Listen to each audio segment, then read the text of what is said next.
विधानमंडल समीक्षा। आइए सुनते हैं विधानमंडल की समीक्षा। सबसे पहले सुनते हैं विधानसभा की समीक्षा। लेखक हैं योगेश नारायण श्रीवास्तव।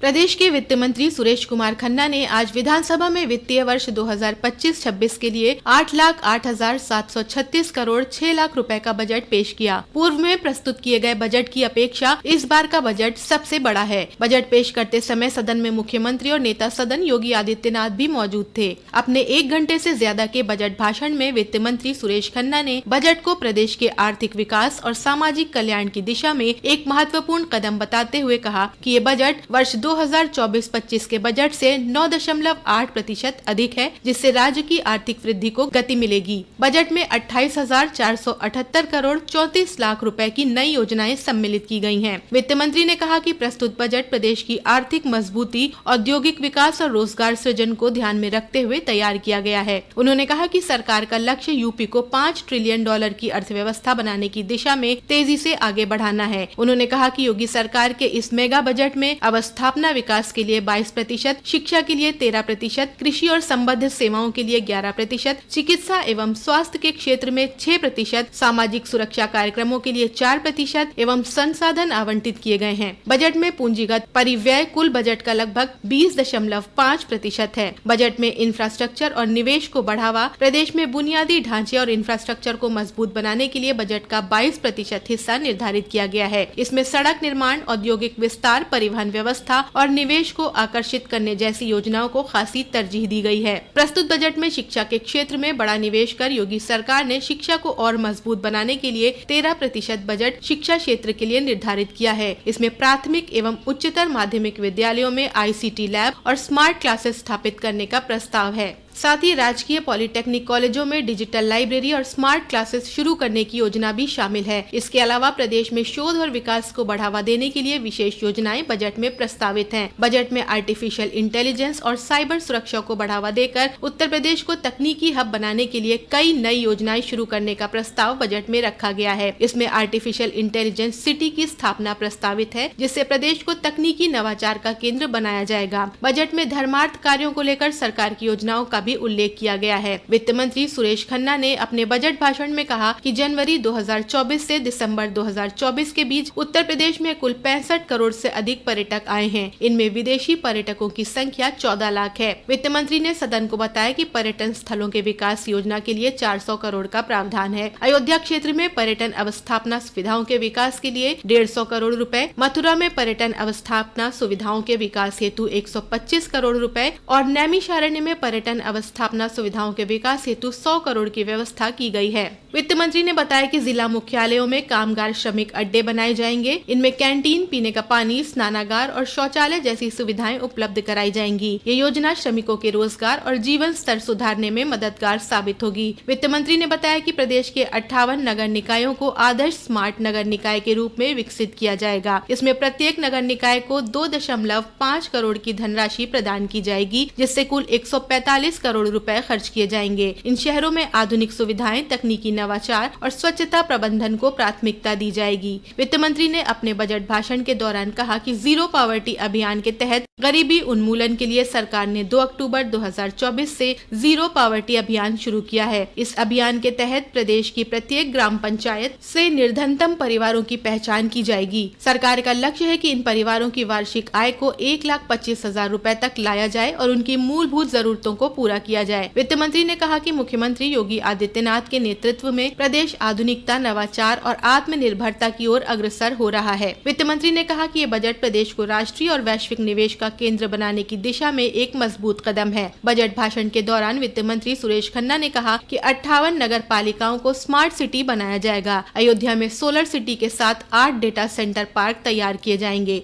कृषि क्षेत्र को बढ़ावा देने के लिए PM कुसुम योजना के तहत 2024 में करीब 22,000 सोलर पंप लगाए गए। बजट प्रस्तुत होने के बाद सदन की कार्यवाही 2 बजे तक के लिए स्थगित कर दी गई। हरियाणा विधानसभा के अध्यक्ष हरविंदर कल्याण ने आज यूपी विधानसभा की कार्यवाही देखी। बजट प्रस्तुत होने के बाद राज्यपाल के अभिभाषण पर चर्चा जारी रही। प्रदेश के ऊर्जा नगर विकास मंत्री अरविंद कुमार शर्मा, राकेश प्रताप सिंह, स्वामी ओमवेश, नंदकिशोर गुर्जर, दुर्गा यादव, अमिताभ वाजपेयी, शाहिद मंजूर, अतुल प्रधान सहित अन्य सदस्यों ने अपने विचार रखे। ये थी विधानसभा की समीक्षा। अब सुनते हैं विधान परिषद की समीक्षा। लेखक हैं मुकुल मिश्रा। विधान परिषद में पशुधन मंत्री धर्मपाल सिंह ने आज वित्तीय वर्ष 2025-26 का बजट प्रस्तुत किया। 8,08,736 करोड़ 6 लाख रुपए का ये बजट वित्तीय वर्ष 2024-2025 के बजट अनुमान से 9.8% अधिक है। इसके साथ ही सदन में आज समाजवादी पार्टी, शिक्षक दल और निर्दलीय समूह के सदस्यों ने शिक्षा और शिक्षकों से संबंधित मामले कार्यस्थगन के रूप में उठाए। सदन आज शांतिपूर्वक चला। सदन की कार्रवाई आज पूर्वाह्न 11 बजे सभापति कुंवर मानवेंद्र सिंह के सभापतित्व में शुरू हुई। कार्रवाई शुरू होते ही पशुधन मंत्री धर्मपाल सिंह ने वित्तीय वर्ष 2025-26 का बजट प्रस्तुत किया। वित्त मंत्री ने उन्हें विधान परिषद में ये बजट पेश करने के लिए अधिकृत किया था। बजट के बाद नियम 223 के अंतर्गत अशोक अग्रवाल ने उनके कार चालक और सुरक्षा कर्मी को गेट नंबर 6 से विधान भवन में प्रवेश न दिए जाने के संबंध में विशेषाधिकार हनन की सूचना दी। सभापति ने इस सूचना को दिखवा लेने के निर्देश दिए। भाजपा सदस्य विजय बहादुर पाठक ने हाईवे पर अवैध रूप से खड़े होने वाले वाहनों की वजह से हो रही मार्ग दुर्घटनाओं से होने वाली मौतों को रोकने के लिए परिवहन विभाग की जिम्मेदारी निर्धारित करने के संबंध में नियम 110 में सूचना दी। सूचना में कहा गया कि दिल्ली गाजियाबाद मेरठ हाईवे हो या फिर आजमगढ़ लखनऊ हाईवे, कोई भी इनसे अछूता नहीं है। शून्य प्रहर में समाजवादी पार्टी के लाल बिहारी यादव, राजेंद्र चौधरी, डॉक्टर मान सिंह यादव, मुकुल यादव, आशुतोष सिन्हा, शाह आलम, मोहम्मद जासमीर अंसारी, बलराम यादव, किरण पाल कश्यप और शाहनवाज खान ने प्रदेश में प्राथमिक शिक्षा के गिरते हुए स्तर का मामला कार्यस्थगन के रूप में उठाया।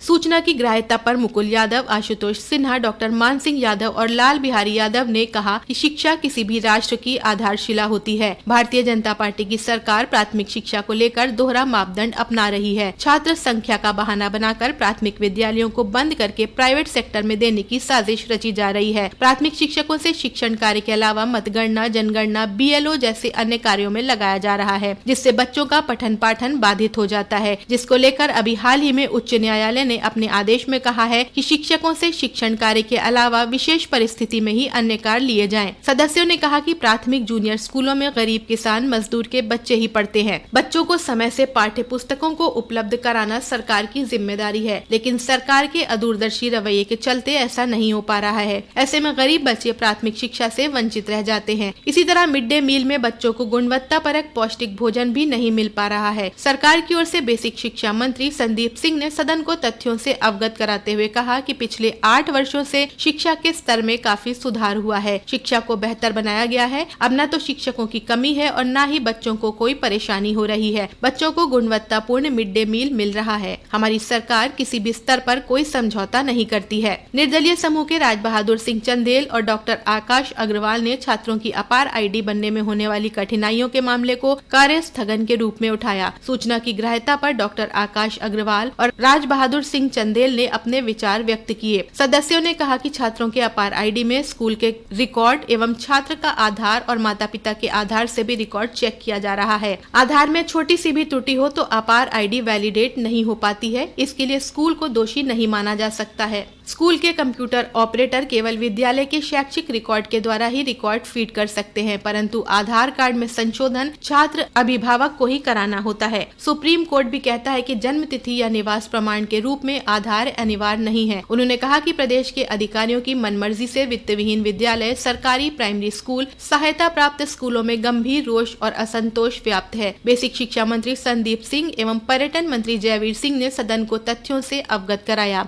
शिक्षक दल के ध्रुव कुमार त्रिपाठी ने प्रदेश के वित्त विहीन मान्यता प्राप्त विद्यालयों के शिक्षकों के लिए सेवा नियमावली बनाने एवं समान कार्य के लिए समान वेतन दिए जाने का मामला कार्यस्थगन के रूप में उठाया। माध्यमिक शिक्षा मंत्री गुलाब देवी और पर्यटन मंत्री जयवीर सिंह ने सदन को तथ्यों से अवगत कराया। अभी आप सुन रहे थे विधानमंडल की समीक्षा। लेखक थे योगेश नारायण और मुकुल मिश्रा।